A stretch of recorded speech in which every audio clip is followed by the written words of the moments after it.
ሰላም ናይ ቻናለይ ተኸታተልቲ ሃሚንኹም ድሕነትኩም ኣነ ሰላም ኣምላኽ ይመስገን በብድናኹምዎ ሰላምኩም ብዙሕ ትርፍ ይበለለይ ናበልኩም እምበኣርኻስ ንቻናለይ ሓደሽቲ ትኾንኩም ሰብስክራይብ ብምግባር ቤተሰብ ይኹኑ። ቤተሰብ ድምኹም ብልሙድ ላይክ ሃናፂ ዝኾነ ርኢቶኹም ኣብ ኮሜንት ብምቕማጥ በራትዑኒ ስለትገብሩለይ ምብርታዕ ድማ ካብ ልቤ ይቐኒየለይ እናበልኩ ብድጋሚ በብድናኹምዎ ሰላምኩም ይብዛሕ እናበልኩ ሰላም ክትኾኑ ናይ ኩሉ ግዜ ምኞተይ ጸሎተይ ክቡራተይ ያው ሎማዓንቲ ብጣዕሚ ይገርም ማለት እዩ። ድጋሚ ምጸናኹና ብኣሌክስና ሊሊ ማለት ኢና ከምዚ ትርእለኹምዎ ላዕሊ ሊሊ ናብ ትግራይ እናኸደት እዩ ማለት እዩ።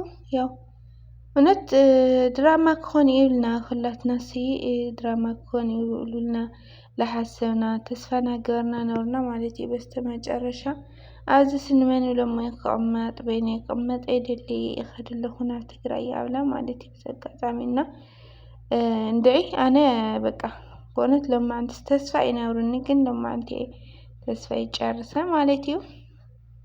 ድራማ ኢሉ ኾነ በቃ ኣይ ድራማ እዩ ብማለት ክሽካብ ሕዚ ብተስፋ ነብሮ ማለት እዩ። እና ሎማዓንቲ ተስፋ ቆርፀ ኣለኹ ብዘጋጣሚ ማለት እዩ። እና ግን እንታይ እዩ ክብለኩም ደልየሲ በእውነት ዓሰርተ ገበርካ ዋላ እንትንተልኻስ ኣብ ደገ ለዛምስ ማለት ኣዲስ ኣበባ ርሕቑ ከይኾነ ካብ ዓድናሲ ግን በቃ ቢያንስ ካብ ወለድኻ ንእሽተይ ፈንተትካ ትቕመጥ ኣለኻ ምስ ትፈትዮ ሰብ ወይ ምስ ትፈትዮ ሰብ ትኾነካ ወይ ለለ ኣብ ዘይትፈልጦ ዓዲ ከይድካሲ ብፍቕረኛኻ ይኹን ሰብኣይካ ይኹን ገለ ንእሽተይ ትጋጨይ ኣለኻ ምናምን ንእሽተይ ይስምዓካ እዩ በቃ እንህልኻይ ዶ እንህልኹም ዶ ከም በቃ ብቸኛ ነገር ኮይኑ እዩ ዝስምዓካና ኣነ ከምኡ ትሰምዕዋ እዩ እንትን ልኣምን ማለት እዩ። ከም ትብለሉ ኣነ ልመን ለማ ኣብዚ ክቕመጥ እና ዓዲ ክኸድ እየ ፕሮሰሱ ሽካብ እንታይ ልበለት ሓምለ ዲ ኣከባቢ እዩ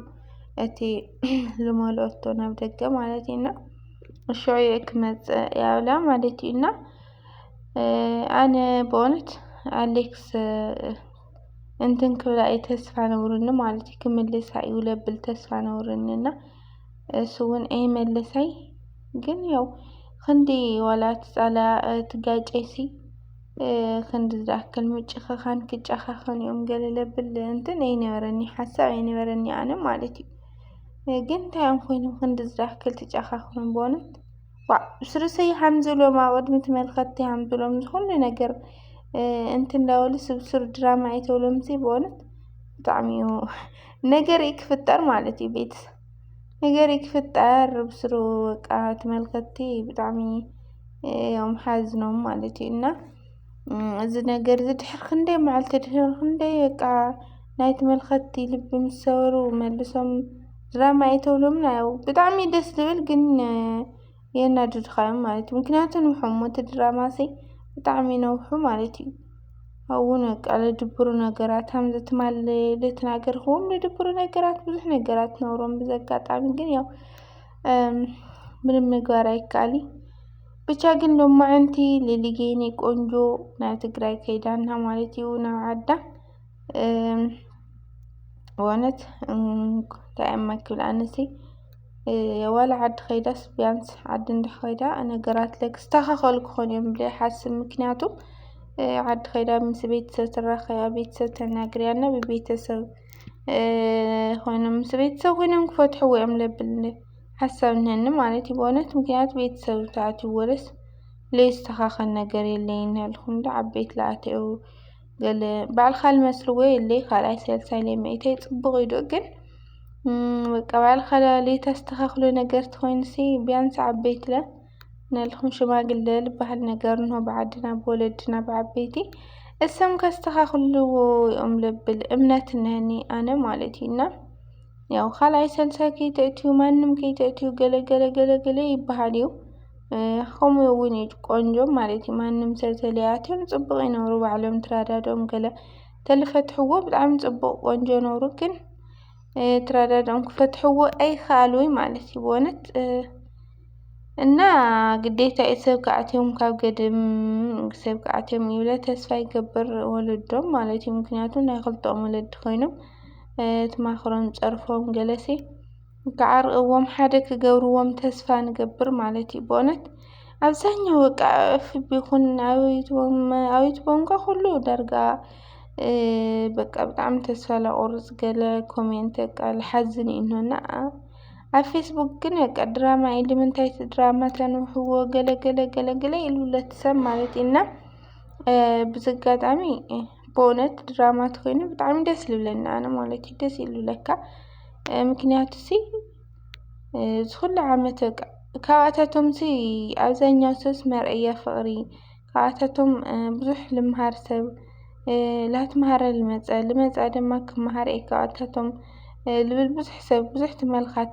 ብዙሕ ኣድናቂ ነይሩዎምና ያው ብኸዚ ኣብ መንጎ ከምዚ ኮይኖም ትርኢ ኣለካዮም ብጣዕሚ ዝድብር ማለት እዩ። ብእውነት ብጣዕሚ እውን ዘፅሊ ከምዚ በቃ ኣብ ፍቅሪ ሂወት ዝነበረ ሰብ ወይ ድማ በቃ ከፍቅር ላተዘጋጀየ ዝነበረ ሰብ ገለሲ እውነት ሂወት ንክፀልእ በቃ ሂወት ናይ ባዕሉ ሂወት ክመርሕ እዚ ነገር እዚ ክፀልእ እዮም ዝገበርዎ ማለት እዩ። ብእውነት ምክንያቱ ትማሊ መርአያ ነበርካሲ ሎማዓንቲ ትሕቲ ሰብ ትኾን ዳኻ ገለ ከምዚ ብጣዕሚ እዩ ዘድብረካ ብጣዕሚ እውን ዘሕዝን ማለት እዩ። ብእውነት ኣነሲ ከመይ ኢለ ዝፈትዎም ከመይ ኢለ ዘድንቆም ዝነበርኩ ቤተሰብ ከዚ ግን በቃ ከምዚ ላተጨቃጨቁ ገለ ሕማቅ መልሲ ላተሃቡ ገለ ብእውነት ኣነ ዝፀልኦ ብሂወተይ በቃ ሕማቅ መልስታት ምናምን እንታይ ግን እዚ ነገር በቃ ድራማ ይኹን ኖርማል ሂወት ጭቅጭቅ እንሀዎ ነገር እንተኮይኑስ ናብ ሚድያ ግን ንምንታይ እዩ ክመፅእ እስኪ ኣብዚ መልሱለይ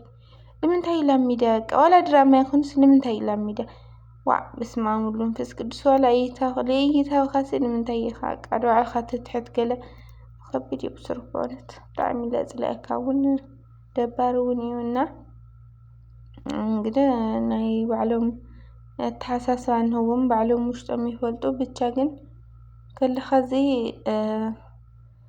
ናብ ዝነበርዎ ክምለሱ ኣነ ናይ ኩሉ ግዜ እውነት ናይ ኩሉ ግዜ ፀሎተይ እዩ ማለት እዩ። ምንም ክባል ኣይከኣል እና ኣሌክስ እውን ያው ቢያንስ ዋላ ካብ መንገዲ ተደይመለሳ ዓዲ ንድሕራት ክኸድ እዩ ናብ ዓዲ ብለ ተስፋ ይገብር ማለት እዩ። ብእውነት ናብ ዓዲ ተኸይዱ ያው ለይእረም ለይስተኻኸል ነገር ከርምዎ እዮም ከስተኻኽልዎ እዮም ቤተሰብ ኣትዮም ዓበይቲ ኣትዮም ከስተኻኽሉ ክዓርቅዎም እዮም ለብል ተስፋ እኒሀኒ ማለት እዩ ቤተሰብ።